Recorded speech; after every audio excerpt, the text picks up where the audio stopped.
बिस्मिल्लाहिर्रहमानिर्रहीम। Programme view point के साथ मैं हूं इमरान यकूब। हाँ नाज़रीन, अगरचे बहुत से जो माहिरीन हैं, तज्ज़ियाकार हैं, उनका ये कहना है कि पाकिस्तान और इंडिया के दरमियान जंग के मुमकिन तौर पे बादल जो हैं वो छटना शुरू हो गए और पहलगाम फास्ट फ्लैग ऑपरेशन के बाद ना सिर्फ खित्ते में बल्कि आलमी सतह पे भी अब इंडिया को रुसवाई का सामना है और उसकी वो पजीराई नहीं हो रही। स्विट्ज़रलैंड ने भी रूस और चीन की तरह ये पेशकश की है कि गैर जानिबदाराना तहकीकात जो हैं स्विट्ज़रलैंड वो इस वाक़े की कर सकता है। पाकिस्तान पहले ही इंडिया को ये पेशकश कर चुका है कि गैर जानिबदाराना तहकीकात अक़वाम मुत्तहिदा से करवाई जाएँ या मुश्तरका तहकीकात कराई जाएँ, लेकिन इंडिया किसी तौर भी किसी बात को मैं ना मानूँ के मुसादिक कोई भी बात मानने को तैयार नहीं है। क्या वाकई ही जंग के बादल छट चुके हैं और इससे दोनों मुल्कों की मईशत पे क्या असर पड़ेगा? आज के प्रोग्राम में ये सारी चीज़ें डिस्कस करेंगे। सबसे पहले प्रोग्राम में पहले हिस्से में हमारे साथ मौजूद होंगे vice air marshal Shahzad Chaudhry साहब। बहुत शुक्रिया जनाब शहजाद चौधरी साहब। सर, सबसे पहले ये बताइएगा कि भारत के कितने फ़ीसद चांसेस हैं कि वो पाकिस्तान पे हमलावर होगा? क्योंकि बहुत सारे माहिरीन जो हैं वो तो अब ये कहते हैं कि जंग के बादल जो हैं छट रहे हैं, लेकिन साथ साथ ये भी बहुत सारे लोगों का मानना है कि फेस सेविंग के लिए मोदी किसी वक्त भी कुछ कर सकता है। लेकिन बात यह है जी कि जितना जुनूनी मर्जी हो मोदी, लेकिन मेरा ख्याल है कि वो भारत जिस तरीके से मजमूई तौर पर मेरा ख्याल है कि हिसाब किताब सोच समझ के फैसला करेगा, क्योंकि पाकिस्तान ने अपना नज़रिया या अपना फैसला बड़े वाज़ेह अंदाज में बता दिया है कि हम तो आपके मुकाबले में एक छोटा मुल्क है, इतनी बड़ी मुआशी ताकत भी नहीं है, लेकिन हमारी जो मिलिट्री कैपेबिलिटी है वो इस नौयत की है कि ना सिर्फ ये कि हम आपका मुकाबला उसी सतह पे कर सकते हैं जिस सतह पे आप हमें चैलेंज करेंगे, बल्कि हमारा जो जवाब होगा, जो कि यकीनन होगा, वो जो कुछ भी आप करेंगे उससे दो हाथ बढ़ के ही होगा। अब ये इस किस्म की डिटरेंस है, इस किस्म की इसकी वैल्यू है। एक तो ये कि बिल्कुल क्लैरिटी है, इसके अंदर शफाफियत है कि हमने क्या करना है।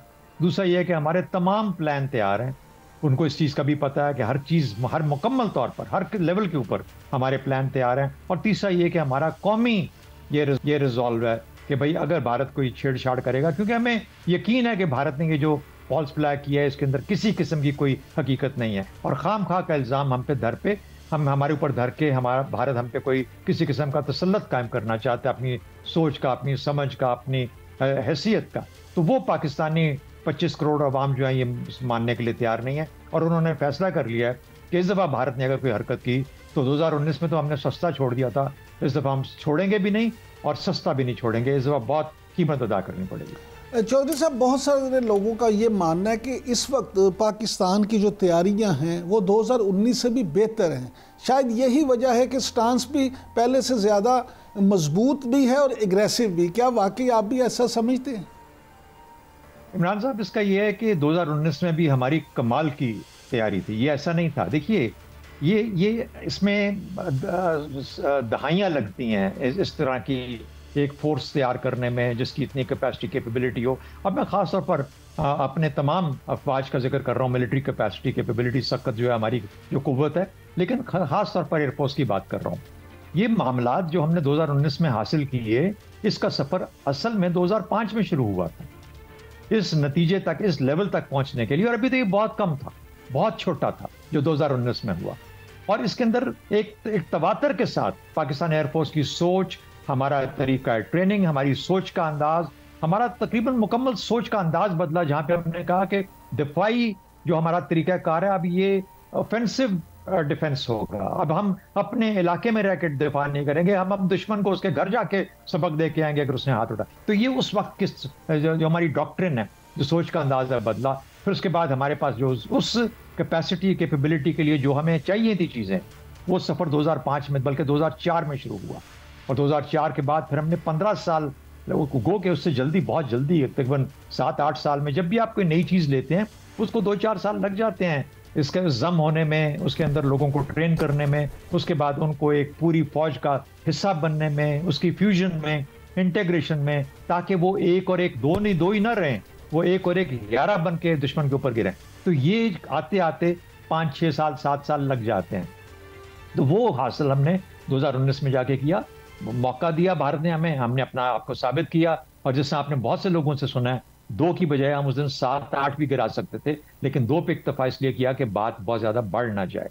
इस दफा 2019 में मामला ये है कि ना सिर्फ 2019 के बाद का जो सफर है वो चलता रहा है, उसी तरीके से चलता रहा है, बल्कि जो नई किस्म की जंग जो कि आजकल की दुनिया में ज्यादा आपको नजर आती है, साइबर है उसके अंदर, फिर स्पेस कैपेबिलिटी है, फिर उसके अंदर आपको यूएवीज का इस्तेमाल नजर आता है, और फिर उसके बाद अगर हम प्लेटफॉर्म्स के अंदर देखें तो आपने देखा कि नए जहाज पाकिस्तान एयरफोर्स में शामिल हो गए, नए वेपन सिस्टम शामिल हो गए, नए वेपन्स शामिल हो गए, जिनकी काबिलियत अगर ज्यादा नहीं तो उस टक्कर की है जिसमें भारत आज बैठा हुआ है। तो मेरा ख्याल है ये तमाम चीजें मिलके आज की जो डिटरेंस वैल्यू है पाकिस्तान की मिलिट्री की ओवरऑल, हमारी न्यूक्लियर भी शामिल है उसके अंदर, पाकिस्तान एयरफोर्स, पाकिस्तानी बाकी हमारी नेवी, हमारी आर्मी, और फिर न्यूक्लियर, ये तमाम चीजें मिलके वो एक लोगों को सोचने पे मजबूर कर देती हैं कि इस दफा इनके साथ बात करना, पंगा लेना, इनके साथ किसी किस्म की कोई छेड़छाड़ करना आसान नहीं होगा। इस दफा तो गलती भी उनकी अपनी है, किया कराया भी उनका है,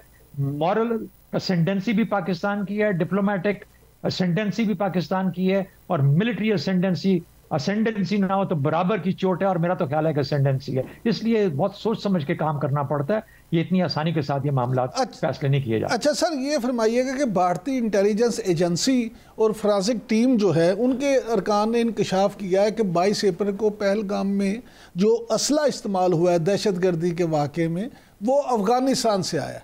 अब ये बात तो पाकिस्तानी मौक़िफ़ को मज़ीद मजबूत करती है, क्योंकि अफगानिस्तान में इंडिया का इस वक्त तसर रसूख है, हमारे अफगानिस्तान के साथ जो मामलात हैं वो तो सबके सामने हैं। तो इस पे आप क्या कहेंगे सर?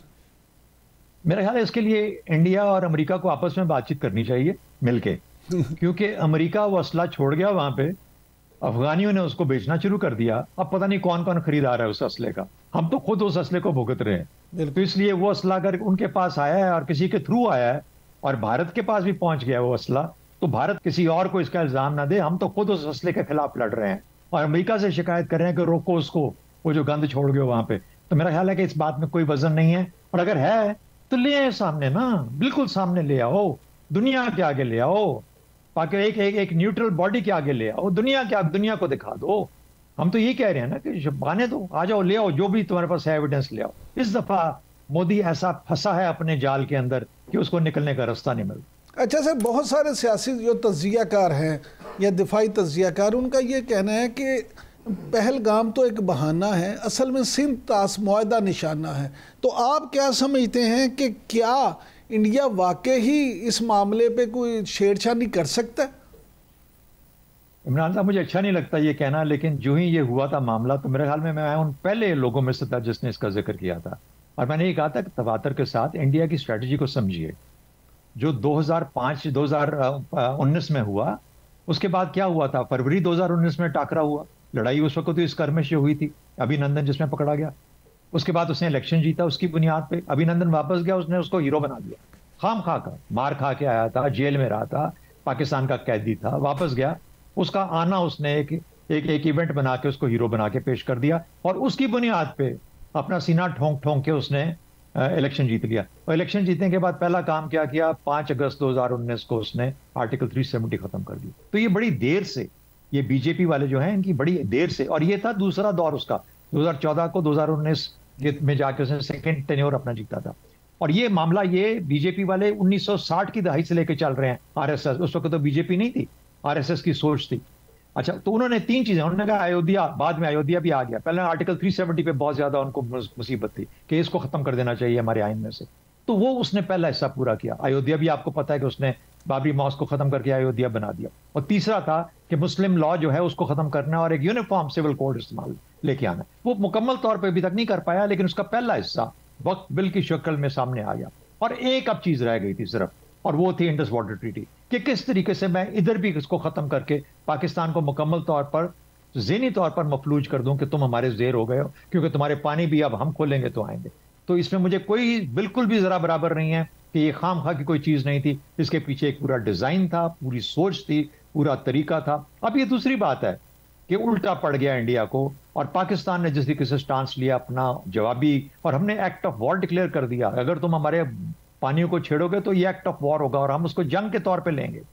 अब तीसरी बात यह है कि हम उसको at diplomatic level, at the level of arbitration हम लेके जाना चाह रहे हैं और हम उसको लेके जाएंगे तो उसके उन तमाम शोबों, वर्ल्ड बैंक के पास, इन लोगों के पास जो कि इसमें आर्बिट्रेशन करते हैं, और कहेंगे कि जी ये अपर रैपेरियन, लोअर रैपेरियन जो कि इंटरनेशनली गारंटीड वो कॉवेनेंट्स हैं, आप उनको डिफाइन नहीं कर सकते, क्योंकि अगर उस तरह करेगा तो इंडिया फिर डबल ट्रिपल गलती पे दर गलती दर गलती। मेरा ख्याल है इस दफा देखिए 2019 में पाकिस्तान जब कश्मीर में आर्टिकल 370 खत्म हुआ ना, तो पाकिस्तान बड़ी हद तक एक थोड़ा, जैसे कहते हैं ना कि प्रोफार्मा एक शोर शराबा करके जनरली फिर आहिस्ता आहिस्ता आहिस्ता आहिस्ता क्वाइट हो गया।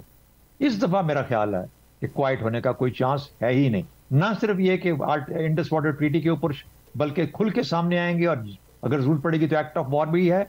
और दूसरी बात यह है कि कश्मीर भी उसी तरीके से अब साथ जुड़ के खड़ा हो जाएगा। मोदी गलती कर गया, इंडस वाटर ट्रीटी के साथ कश्मीर को सेंटर में लेके आ गया इस मामले के अंदर। अच्छा सर, आप क्या समझते हैं कि क्या इस मामले पे वाकई ही पाकिस्तान और इंडिया के दरमियान जंग होने का हकीकी खतरा मौजूद है? नहीं, बिल्कुल भी नहीं। जिस तरह की जंगें मैंने तो देखी हैं, मैं तो उनका हिस्सा रहा हूं 71 की वॉर का, 65 की जंग आप कह सकते हैं, वो भी हमने देखी, अपनी आंखों से देखी, भुगती रहे, उसके अंदर रहे और पाकिस्तान का कमाल परफॉर्मेंस भी देखी। फिर 71 जाहिर है मैंने जिक्र किया, उसके बाद कारगिल के अंदर हिस्सा थे हम इन तमाम चीज़ों का। उसके बाद तो इस तरह की तमाम चीज़ें हम देख चुके हैं, हम इनके अंदर से गुजर चुके हैं, बहसीत कौम भी और बहसीत एक ऑपरेशनल मिलिट्री मैन होने के मैं इन तमाम चीज़ों को देख चुका हूँ।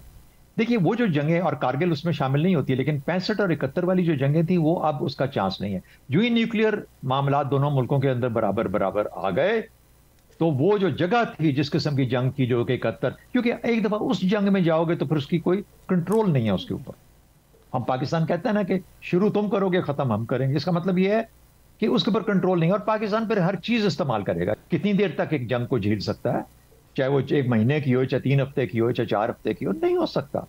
तो इसलिए जो मामला होगा छोटा होगा, एक जैसा होगा। और 2016 में उसने सर्जिकल स्ट्राइक का बहाना बनाया, जिसके अंदर कहा कि मैंने जमीन पे लोग भेजे थे जो कि तुम्हारे लॉन्चिंग पैड्स को ऊपर से होके आ गए। अब लॉन्चिंग पैड में बंदा कोई नहीं था, वैसे ही जाके चक्कर लगा के आए थे और मोदी ने वहां शोर मचा दिया 2016 में। फिर 2019 में जो हुआ वो अभिनंदन की शक्ल में उनको तोहफा वापस मिला। तो मेरा अपना ख्याल ये है कि ये वाज़ेह है कि उस किस्म की ही चीज वो डिसाइड करता है, डिफाइन करता है कि क्या किस किस्म की कोई चीज कर सकता है।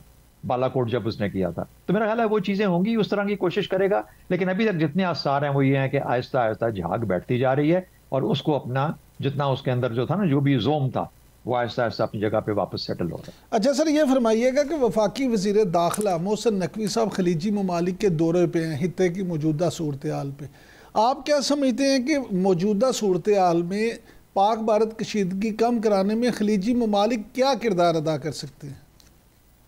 पहली बात इमरान साहब, देखिए Pakistan while we are ready for war, हमने हमेशा कहा कि हम अमन के ख्वाहा हैं और अमन के दाई हैं, लेकिन अगर हमें छेड़ा गया तो उसका जवाब फिर ऐसा होगा कि जो नस्लें याद रखेंगी इंडिया की।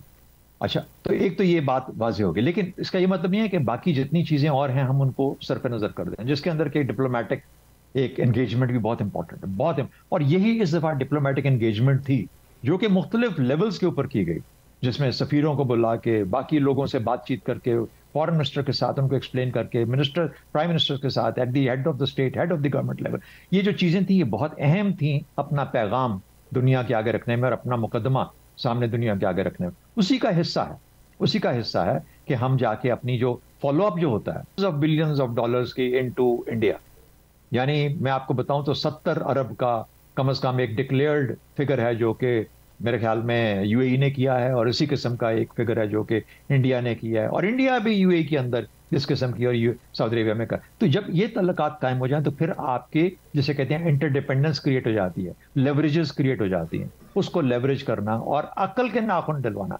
क्योंकि हमें ये पता है कि हम जो कुछ कर सकते हैं, और जब हमें मजबूरन वो करना पड़ा जो कि हम नहीं करना चाहते, तो फिर बेशक उस तरफ नुकसान तो उस तरफ बैरन हो जाएगी, हर चीज बिल्कुल मलिया मेट हो जाएगी। जाहिर है हम भी तो साथ ही रहते हैं, चीन भी तो साथ ही रहता है, ये तमाम चीजें सोचनी पड़ती हैं। तो उस सूरत में पहली कोशिश ये होनी चाहिए कि वो मौका ना आए, वो मौका हमें ऐसा करना ना पड़े, लेकिन अगर करना पड़ेगा तो फिर कर देंगे। यानी अगर पानी के बगैर, जिसका किसी ने कहा था कि मरने से बेहतर है कि लड़के मर जाएं, लेकिन ना इंशाल्लाह पानी रुकेगा और ना वो मौका आएगा। इतनी हिम्मत ही किसी में नहीं है कि पाकिस्तान के खिलाफ कुछ कर सके। ये छोटी मोटी टकटलियां जो कर रहा है LOC पे, इससे ज्यादा और बढ़ के कुछ नहीं हो सकता। अच्छा चौधरी साहब, आप क्योंकि माशाल्लाह एक बड़े ज़बरदस्त एनालिस्ट भी हैं, तो दो चीज़ें मैं ख़ास तौर पे आपसे ज़रूर जानना चाहूँगा। पहली चीज़ ये कि ये जो गोदी मीडिया है इंडिया का, इस सारी सूरत हाल में वो जो किरदार अदा कर रहे हैं, उस पर आपका क्या टेक है? अच्छा देखिए, हम अपने मीडिया को, अपनी पाकिस्तानी मीडिया को हम बहुत तनकीद करते हैं, लेकिन अभी आई थिंक कल का दिन था जिसमें वर्ल्ड फ्रीडम डे था, प्रेस फ्रीडम डे, कल का दिन, उसके अंदर इंडेक्स आया जिसके अंदर मेरे ख्याल में 151वां नंबर है इंडिया के मीडिया का। जी ऐसे ही, भारतीय मीडिया का, और हमारा शायद 130 के करीब है या 34 है, कुछ इस किस्म का है। यानी उसमें भी पाकिस्तान उनसे आगे है। तो हम कहते हैं ना बड़ा तनकीद, तो देखें साथ वालों ने क्या, उसका मसला ही है, वहां पे 2-3 जो है ना उनके सेठ, उन सेठों के हाथ में तमाम, मोदी ने उन सेठों के थ्रू मीडिया के ऊपर कब्जा कर लिया। ऐसे ऐसे चैनल, NDTV का आपको पता है कि एक इंडिपेंडेंट सोच वाला चैनल, मैं खुद इंडियन मीडिया पे बहुत ज्यादा अपेयर किया, मैंने बहुत ज्यादा रहा हूं, लेकिन आजकल का जो हालात देखते हैं आपने देखा है, वहां पे कोई बात करने की किसी किस्म का कोई तमीज रह ही नहीं गई। वो यानी वो ऐसे हैं जिस तरीके से आपके ऊपर कुछ छोड़ दिया जाता है जब आप वहां जाते हैं। एक बात, दूसरी बात, जब ऑब्जेक्टिविटी मीडिया से खत्म हो जाती है, आपके डिस्कोर्स से खत्म हो जाती है, तो आप एक हैजान पैदा करते हैं। उस हैजान के अंदर फिर अकल माऊफ हो जाती है, उस हैजान के जोर पे अकल माऊफ होती है, और जब वो अकल माऊफ हो जाए तो फिर आप कोई भी बेवकूफ़ी कर जाते हैं, जो कि ना आप नुकसान तो दूसरे का चाहते हैं, लेकिन आपके फैसले गलत होते हैं और आपको उसका डबल से 10 गुना ज्यादा नुकसान हो जाता है। तो मेरा ख्याल है इंडियन मीडिया इस वक्त उस सिचुएशन में है, उस पोजीशन में है, और वो अब मीडिया नहीं रहा, वो चंद सेठों की मलकियत है जो कि बिल्कुल मुकम्मल तौर पर मोदी के हाथ में है। और उस मोदी के हाथ में होने की वजह से ये तमाम जो बातचीत वो कहना, और असल में मोदी के हाथ में भी नहीं है, अजीत डोवल के हाथ में है, जो उनका NS है। आपने एक देखा होगा सोशल मीडिया पे चल रहा है अजीत डोवल का या उनके रॉ का एक डॉक्यूमेंट है, किसनी हकीकत है मैं तो नहीं कह सकता, लेकिन मुझे लगता है कि काफी हद तक दुरुस्त है। उसमें पूरे का पूरा इंफॉर्मेशन डिसेमिनेशन प्लान है कि हमने जब ये मामला करना है तो उसके कितनी देर के बाद कौन सा चैनल क्या करेगा, किस तरीके से दुनिया के पास पैगाम लेके जाएगा। ये दूसरी बात है कि वो उसको मुकम्मल तौर पर मलियामेट हो गया, क्योंकि मीडिया जो था उस तरीके से उस पर फॉलो नहीं कर सका, और वो फिर उनका प्लान जो था बिल्कुल खत्म होकर रह गया। लेकिन ये आपको दिखाता है कि रॉ अगर डिसाइड कर रही है तो इसका मतलब है कि कहीं ना कहीं जहन बैठा हुआ वज़ीर आज़म के दफ्तर के पास NSA की कुर्सी पे है, और ये वही आदमी है जिसने कहा था कि मैं पाकिस्तान को इस तरीके से तंग करूंगा कि वो कश्मीर भूल जाएगा और मैं बलूचिस्तान को और खैबर पख्तूनख्वा को, खैर उनके हाथ में आ गया इस तरीके से कि वो मौका मिल गया खैबर पख्तूनख्वा का, वरना खैबर पख्तूनख्वा के जो गयूर अवाम है उन्होंने वो दिफा किया हुआ। बलूचिस्तान में उन्होंने गंद क्रिएट किया हमारे लिए, और उसने कहा, उसने लाउड एंड क्लियर पब्लिक एक एड्रेस में ये बात की थी। तो मेरा ख्याल है ये तमाम की तमाम मिल के आपको मीडिया में वो शक्ल नजर आती है उस सोच की, जो कि अपने अंदर से समझता तो है कि उसने अपने आप को पाकिस्तान से डीहाइपनेट कर लिया है। पहले इंडो पाक कहते थे, अब कहते हैं FPAC, वो बड़े खुश हुए थे इसके ऊपर, लेकिन अपनी ज़हन, अपनी सोच और अपनी साइकोलॉजी के अंदर, नफ्सियात के अंदर वो पाकिस्तान को दूर नहीं कर पाता। उसकी हर सोच और गलत सोच, गलत अंदाज, गलत तरीका, पाकिस्तान चाहते हैं उनके साथ अच्छे तल्लुकात हो, वो जाए हमारे साथ, हमारे अच्छे तल्लुकात मिलकर हमसायों की तरह रहें। यहाँ से रास्ते निकलते हैं पाकिस्तान से दुनिया भर के जाने के लिए रास्ते निकलते। अच्छा सर, आज देखिए उनकी जितनी फ्लाइटें हैं वो किधर से किधर जा रही हैं, और जो वो सेंट्रल एशिया में या दुनिया भर में आसानी ले सकते थे, बिल्कुल उससे। अच्छा सर, DG ISPR वफाकी वज़ीर इत्तलात की तरफ से जो पॉलिटिशियंस को ब्रीफिंग दी गई है, इसको आप किस नज़र से देखते हैं?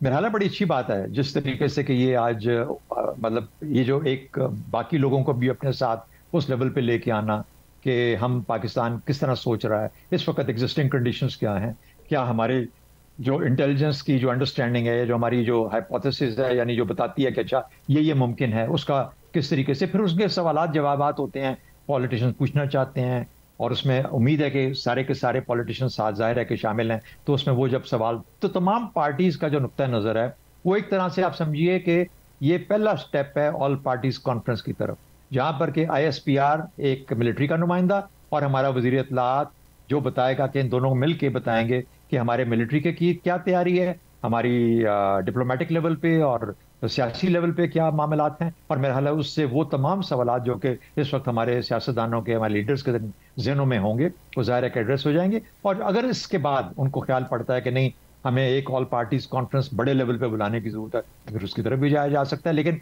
उसकी डिपेंडेंस इस पे भी होगी कि भारत कहाँ पे सोचता है कि ये कीमत अब इससे ज्यादा चुकानी बहुत बढ़ चुकी है, और मैं कोई ऐसा कदम नहीं उठाऊंगा जिसमें मुझे लेने के देने पड़ जाए। बहुत शुक्रिया वाइस मार्शल जनाब शहजाद चौधरी साहब। नाज़रीन, अब वक्त हुआ है ब्रेक का। ब्रेक से जब वापस आएंगे तो गुफ्तगू जारी रखेंगे। Stay with us.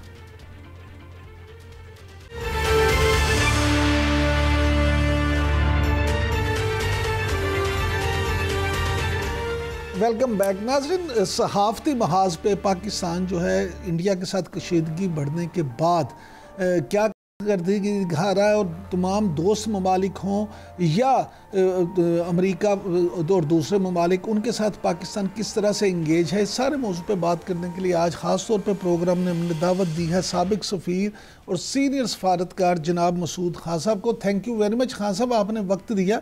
सर, यहाँ से शुरू कर लेते हैं कि मौजूदा सूरत हाल सारी आपके सामने है। जिस तरह से हुकूमत पाकिस्तान जो है मुख्तलिफ ममालिक के वज़रा ख़ारजा हों या वज़रा आज़म हो या सुफरा जो हैं वो मुख्तलिफ सतह पे जो इंगेज किए हुए हैं, आप इस सारे अमल को किस नज़र से देखते हैं?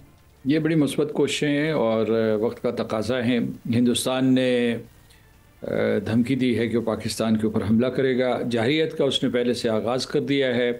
सिंतास माहिदा उसने मुअत्तल किया है यकतरफ़ा तौर पर, गैर क़ानूनी तौर पर, और तजारती पाबंदियाँ लगाई हैं, हमारे सफारती अमले का इनखला किया है, और उसके अलावा जो है पाकिस्तानी बेदखल किए, और हमारे जहाज़ जो हैं, बहरी जहाज़ हैं, वो हिंदुस्तान की बंदरगाहों के ऊपर लंगर अंदाज नहीं कर सकते। तजारत मुअत्तल कर दी है, जो बिलवास्ता तौर पर तजारत होती थी, इनडायरेक्ट तजारत होती थी। तो शदीद इक़दामात हैं। इस सिलसिले में सफारतकारी बेहद ज़रूरी है और पाकिस्तान उसमें मुतहर्रिक है। और एक तो पाकिस्तान सफारतकारी कर रहा है, दूसरी तरफ से दुनिया के बड़े बड़े ममालिक और दुनिया की बड़ी क़ुव्वतें मुतहर्रिक हुई हैं, क्योंकि उन्हें ख़तरा है कि हिंदुस्तान के इस गैर ज़िम्मेदाराना इक़दाम से जो वो कर चुका है और जो वो करने वाला है, इस ख़ित्ते में एक बड़ी जंग छिड़ सकती है। और बड़ी जंग जो है वो बहुत ख़तरनाक हो सकती है। वो रिवायती भी हो सकती है और वो जौहरी भी हो सकती है। और इसे ये कोई ऐसे बड़ी दस्तक़यास चीज़ नहीं है, क्योंकि दोनों मुल्क जौहरी ताकतें हैं। तो इस वक्त सफारतकारी का ही रोल होना चाहिए। पाकिस्तान के ऊपर ये जो जंग मुसल्लत की जा रही है, इसको रोकने के लिए हमें बैनुल-अक़वामी बरादरी की ज़रूरत है, क्योंकि अगर जंग छिड़ी तो उसका नुकसान न सिर्फ हिंदुस्तान और पाकिस्तान को होगा, बल्कि सारी दुनिया इसकी लपेट में आ जाएगी। तो मेरा ख़्याल है कि ये बैनुल-अक़वामी बरादरी, बिलख़ुसूस अक़वाम मुत्तहिदा, अमेरिका, चीन, ख़लीजी रियासतों की ज़िम्मेदारी बनती है। वो भी अपनी ज़िम्मेदारी निभा रहे हैं, लेकिन पाकिस्तान उनको अपना नुक़्ता नज़र पेश कर रहा है और ये बता रहा है कि ये एक बिला जवाज़ वॉर साइकोसिस किया जा रहा है। हाँ साहब, आप क्योंकि अमेरिका में भी पाकिस्तानी सफ़ीर की हैसियत से अपने फ़राइज़ अंजाम देते रहे हैं, इसलिए आप पेंटागन और अमेरिकी जो वजारत ख़ारजा है उन सब और स्टेट डिपार्टमेंट सब के मामलात को, सब की साइकी को समझते हैं।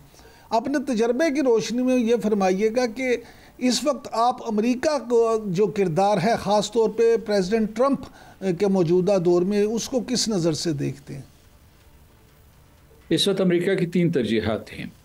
पहले ये कि अपने मुल्क को मजबूत कैसे बनाया जाए और उसे कर्ज़ों से कैसे बचाया जाए, क्योंकि अमेरिका बहुत मखरूज है। उसकी जो जीडीपी है वो 25 ट्रिलियन से थोड़ा ऊपर है, लेकिन उसके कर्ज़े 35 ट्रिलियन के करीब हैं।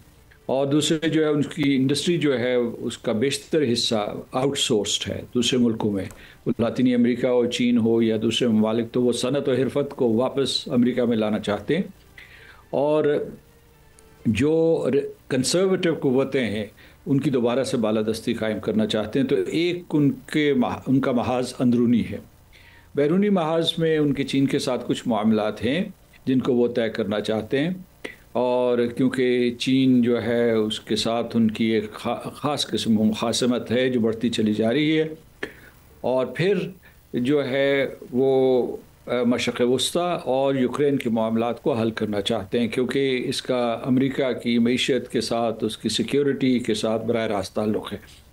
मैंने इस वजह से ये तनाज़ुर बयान किया कि वो नहीं चाहते कि इस वक्त जनूबी एशिया में हिंदुस्तान और पाकिस्तान के दरमियान एक शदीद और ख़तरनाक जंग का आगाज़ हो। इसीलिए सदर ट्रंप ने, उनके नायब सदर जेडी वैंस ने बहुत मुतवाज़न बयान दिए हैं, और मार्को रूबियो जो उनके वज़ीर ख़ारजा हैं, उन्होंने दोनों ममालिक के कायदीन से बात करके, हमारे मतलब पाकिस्तान और हिंदुस्तान के कायदीन से बात करके उनको ये पैगाम दिया है कि इस पूरी सूरत हाल को जंग की तरफ मत धकेलना।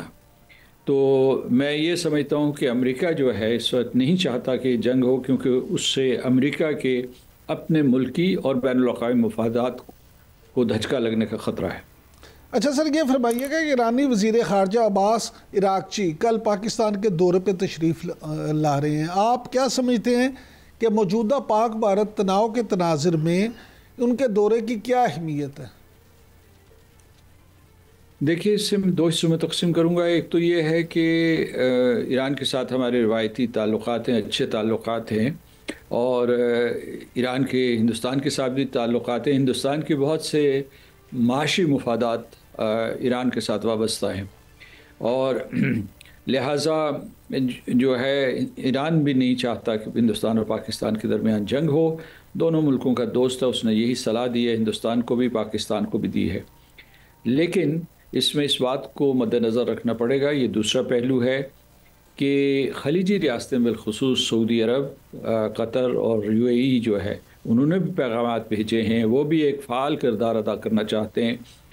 शायद उनको अमेरिका की तरफ से भी इशारा मिलेगा कि पाकिस्तान और हिंदुस्तान के दरमियान तनाज़ा जो बढ़ रहा है, तनाव बढ़ रहा है, कशीदगी बढ़ रही है, इसे कम करने के लिए वो अपने सफारती असर और रसूख का इस्तेमाल करें। तो इसलिए हमें ये देखना पड़ेगा कि जितने लोग कोशिश करते हैं, जो ममालिक भी कोशिश करते हैं, ईरान करता है, खलीजी रियासतें करती हैं, हम उसका खैर मक़दम करेंगे।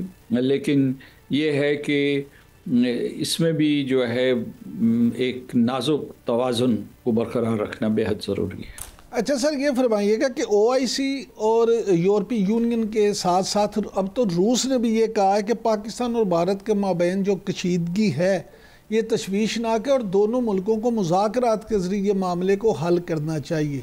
मौजूदा इस सारे मामलात में क्या आप समझते हैं कि मुज़ाकरात मुमकिन हैं, और अगर हो भी गए तो नतीजा हैज़ हो?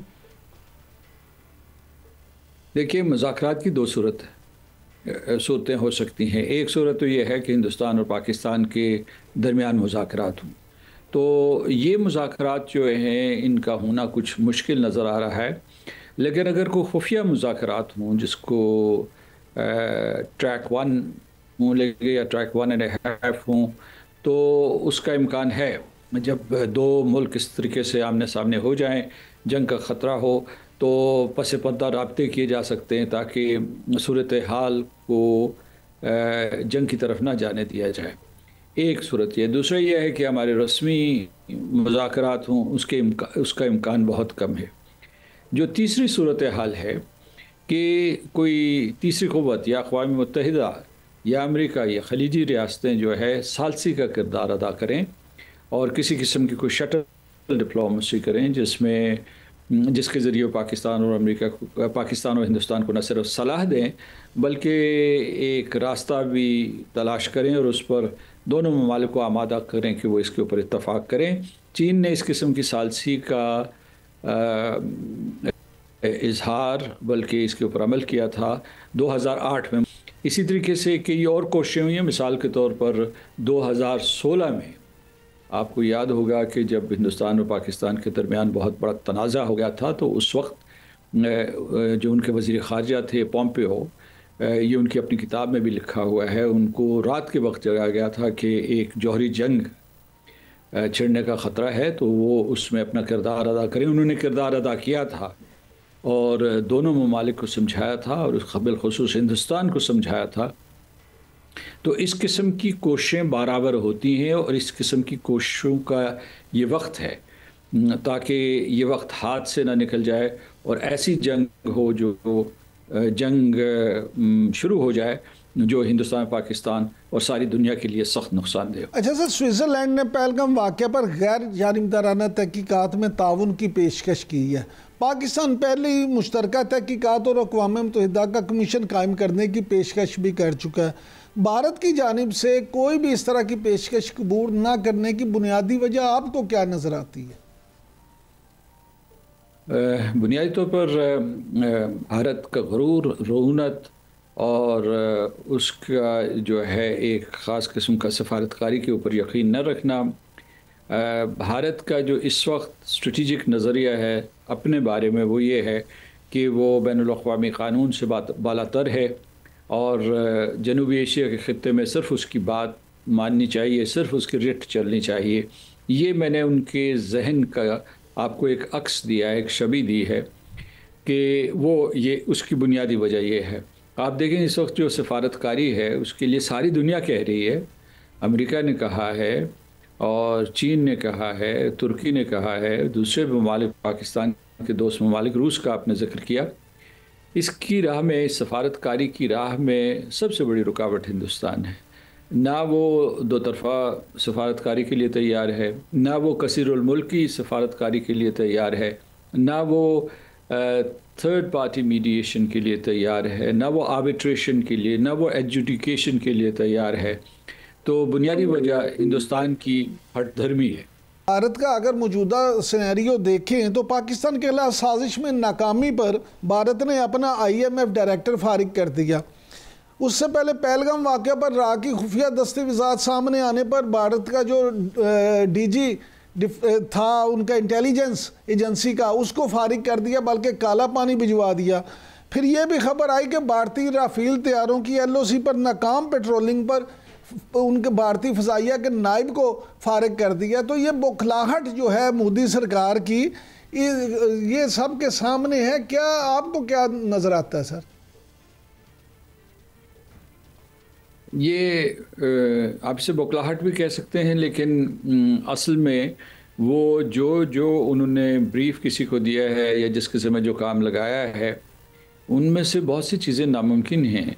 और वहाँ जो है ख़ुद फ़ौजी कमान जो है, हिंदुस्तान की आला फ़ौजी कमान है, वो भी कायल नहीं है कि इस किस्म का कोई ऑपरेशन करना चाहिए, क्योंकि वह मीडिया के ज़रिए वो ये लीक्स करवा रहे हैं कि पाकिस्तान की फ़ौजी तनसीबात के ऊपर हमला किया जाए या क्रिटिकल इंफ्रास्ट्रक्चर के ऊपर हमला किया जाए या कोई खुफिया हमला किया जाए या कोई इलाके के ऊपर कब्ज़ा किया जाए या आज़ाद कश्मीर के ऊपर हमला किया जाए, गिलगित बल्तिस्तान के ऊपर।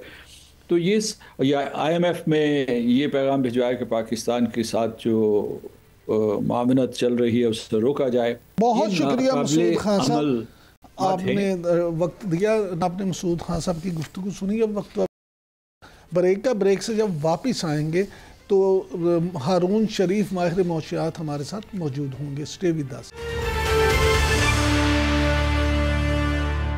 Welcome back. नाज़रीन, भारत ने पाकिस्तानी दरामदात, डाक पार्सल्स और बहरी जहाज़ों पर भी पाबंदी आयद कर दी है। इस सारे अमल से पाकिस्तानी मीशत को और इंडियन मीशत को क्या नुकसान होगा, पाकिस्तानी मीशत जो है उसमें क्या क्या चीज़ें जो हैं वो बेहतर की जा सकती हैं, इस पर बात करने के लिए ख़ास तौर पे हमने आज दावत दी है माहिर मुआशियात जनाब हारून शरीफ साहब को। थैंक यू वेरी मच हारून साहब, आपने वक्त दिया। सर, यहीं से शुरू कर देते हैं। भारत ने ये जो पाकिस्तानी दरामदात, डाक पार्सल्स और बहरी जहाज़ों पर पाबंदी लगाई है, जिसके जवाब में पाकिस्तान ने भी अपनी बंदरगाहें और भारतीय जहाज़ों के लिए जो हैं बंद कर दी हैं। इन पाबंदियों से दोनों मुल्कों की मईशत पे क्या असरात होंगे सर? जी, दोनों मुल्कों की मईशत में ऑब्वियसली घाटा पड़ेगा, लेकिन कोई ऐसी चीज़ नहीं होगी कि जिससे मईशत बिल्कुल नोज डाइव नीचे चली जाए। ये प्रेशर टैक्टिक्स हैं, निगोशिएशन के हैं। काफ़ी हद तक हिंदुस्तान जैसे, इंडिया जैसे बड़े मुल्क के लिए बच्चेगाना है। कोई दुनिया की इसके अंदर सपोर्ट नहीं आती है, सिर्फ तंग करने की बात है। वो कर रहे हैं, पाकिस्तान उसका रिटेलिएट कर रहा है। सो मेरा नहीं ख्याल कि इसका कोई ऐसा इम्पैक्ट आएगा कि मईशत रुक जाएगी। हाँ, कॉस्ट ऑफ डूइंग बिजनेस बढ़ जाएगा, ट्रैवलिंग टाइम बढ़ जाएगा, चीज़ों की शिपमेंट जो सीधी जाती है किसी तीसरे मुल्क के थ्रू करनी पड़ेगी। इससे ज़्यादा इसका इम्पैक्ट नहीं है, इट्स ओनली प्रेशर टैक्टिक्स। अच्छा सर, ये फरमाइएगा कि IMF ने भारतीय मुतालबा मुस्तरद करते हुए पाकिस्तान को जो है $2.3 अरब का नया जो पैकेज है वो देने का ऐलान कर दिया, तो इसको आप किस नज़र से देखते हैं? देखिए जी, पहली बात तो यह है किसी भी मल्टीलैटरल इदारा जो कि IMF है, हमारे लोगों को उसका स्ट्रक्चर समझने की ज़रूरत है। IMF के 191 मेंबर कंट्रीज हैं, लेकिन फिर उनके वोटिंग राइट्स वाले शेयर होल्डर्स हैं जो 12-13 ममालिक जो फैसला करते हैं। उसके अंदर 16% शेयर होल्डिंग अमेरिका की है, सबसे ज़्यादा है। उस टेबल पे सऊदी अरब भी बैठता है, चीन भी बैठता है। तो हर एक को अपने कोटा के मुताबिक उसके वोटिंग राइट्स हैं। इंडिया जो मेंबर है, इंडिया के पास वोटिंग राइट्स नहीं है। अगर वो चाहते वाकई पाकिस्तान को पुश करना, तो फिर उन्होंने सबसे बड़ा शेयर होल्डर या तो अमेरिका साथ होता, या चीन बोलता, या सऊदी अरब बोलता। ये तो होने से रहा। तो क्योंकि उनको सपोर्ट जिन लोगों ने फैसला करना है उनकी नहीं है, ये अपने अवाम के लिए एक सिंबॉलिक है कि जी हम हर तरफ से पाकिस्तान को कॉर्नर करने की कोशिश कर रहे हैं। देखिए, इस हालात के अंदर मुझे जो खुदा न खास्ता जो फैमिलीज़ में लॉस हुआ है, लोग मरे हैं, उनसे हम सबको हमदर्दी है। लेकिन एक बग़ैर एविडेंस के इस किस्म के प्रेशर्स के देना और मीडिया से हाइप फैलाना, IMF जो है उसने पाकिस्तान का बोर्ड ने पूरा एक ड्यू डिलिजेंस का प्रोसेस करके सस्टेनेबिलिटी ट्रस्ट से पैसा अप्रूव किया है, जो कि एक फैसिलिटी है जहां क्लाइमेट की रेजिस्टेंस बिल्ड करनी है। अब उस फैसिलिटी को रिवर्स कर देना ये कोई जोक नहीं है। आपको सारे शेयर होल्डर्स का सारा जो है उनको या तो खुदा ना खास्ता पाकिस्तान पे कोई सैंक्शंस लग रही होती, दुनिया अगेंस्ट होती। एक मुल्क है, उसकी ग्लोबल पावर अमेरिका के थ्रू है। अमेरिका इस वक्त उनको सबको रिस्ट्रेंट की बात कर रहा है। तो ये IMF के अंदर कोई तब्दीली आनी ना थी, क्योंकि इंडिया तो मेंबर कंट्री है, वो कोई अपना वोटिंग फोर्सफुल शेयर होल्डर नहीं है। अच्छा सर, ये फरमाइएगा कि वज़ीर-ए-आज़म मियां शहबाज शरीफ ने कहा कि मुल्क में अनकरीब बिजली की पैदावार के लिए फ्री मार्केट कायम कर दी जाएगी, जिससे बिजली के नर्ख मज़ीद कम होंगे। सर ज़रा ये तो बताएं कि ये फ्री मार्केट से मुराद क्या, और क्या वाकई ही बिजली सस्ती हो? ये देखिए, अभी होता क्या है, बिजली जो प्रोड्यूस की जाती है वो एक कम्बिनेशन है सरकारी कंपनियों का और IPPs का, जो कि इंडिपेंडेंट पावर प्रोड्यूसर्स हैं, जिसमें सरकारी भी है, प्राइवेट भी। ये जनरेट करते हैं।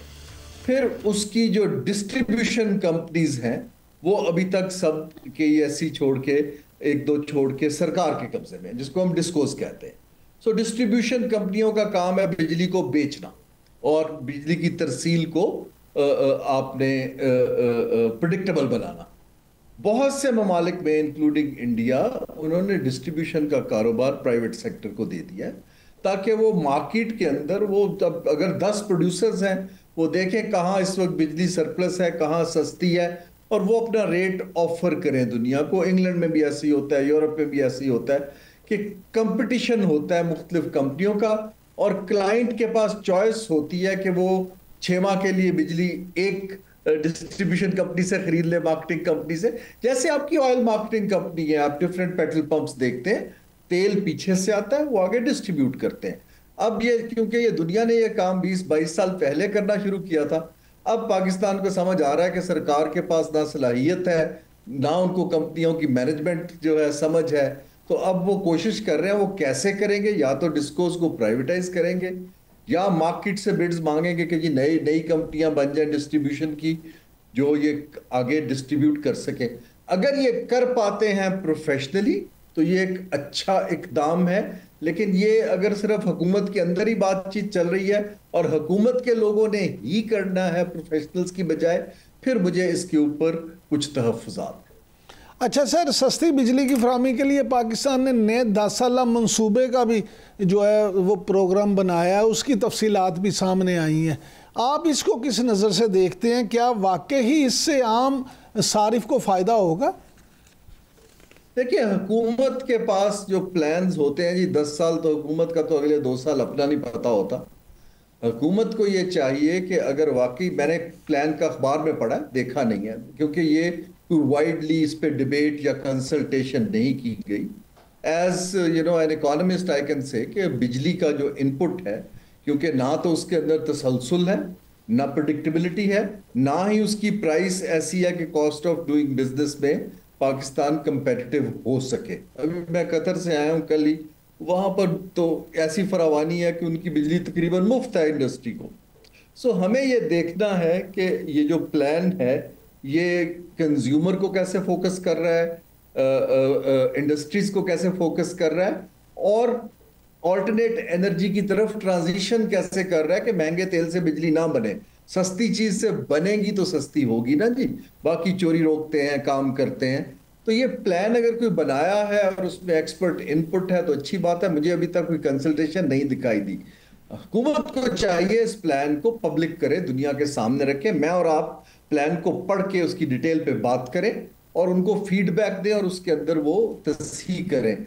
लेकिन ये पाकिस्तान के लिए बड़ा ज़रूरी है कि एक एनर्जी ट्रांजिशन करे, क्योंकि एनर्जी की हमारी फॉल्ट लाइंस दें हर लेवल पर, कंज्यूमर के लेवल पे, ज़राअत के लेवल पे, इंडस्ट्री के लेवल पे, एक्सपोर्ट कंपेटिटिवनेस, हर तरफ से पाकिस्तान को हमारी गलत हुकूमत की गलत पॉलिसियों की वजह से इस कदर महंगा कर दिया कि मेजॉरिटी जो अफोर्ड करती थी प्राइवेट सेक्टर में वो तो सोलर पे चले गए। अब इनके पास सरप्लस पड़ी है। तो लेट्स होप कि इस प्लान को ये सीक्वेंस वाइज इम्प्लीमेंट करें और प्रोफेशनल्स के थ्रू। अच्छा सर, ये फरमाइएगा कि दुनिया के अमीर तरीन जो एक शख्स हैं और बड़े बासर भी समझे जाते हैं, वॉरेन बफेट, उन्होंने डॉलर के आलमी ज़वाल का इशारा दिया है। उनका कहना है कि ट्रंप के सख्त टैरिफ पॉलिसियों से बड़ा नुकसान पहुंचेगा डॉलर को। आप भी ऐसे ही समझते हैं? देखिए, किसी भी करेंसी की स्टेबिलिटी उस मुल्क के level of confidence, investor confidence पे बिल्ड करती है। प्रेसिडेंट ट्रंप ने यूनाइटेड स्टेट्स का कॉन्फिडेंस लेवल दुनिया के सामने उसको शैटर कर दिया। अब उन पे एतबार दुनिया नहीं करती है। जब किसी मुल्क पे एतबार नहीं होता, उसकी करेंसी पे एतबार कम हो जाता है कि अल्लाह जाने किस वक्त ये कैपिटल कंट्रोल लगा दें, आज टैरिफ लगाए हैं, कल को डॉलर ना मिले। इस वजह से वॉरेन बफेट ठीक कहते हैं कि इस तरह के इक़दामात बगैर सोचे समझे जब किए जाते हैं सियासी पॉपुलैरिटी के लिए या अपना कोई एजेंडा पूरा करने के लिए, तो फिर आपकी करेंसी की बजाय लोग मुख्तलिफ हार्ड करेंसीज को यूज करना शुरू कर दें। बहुत शुक्रिया हारून शरीफ साहब। नाज़रीन, आज के लिए इतना ही। अब आपसे मुलाकात होगी अगले हफ्ते। तब तक के लिए इजाज़त दीजिए। अल्लाह निगहबान।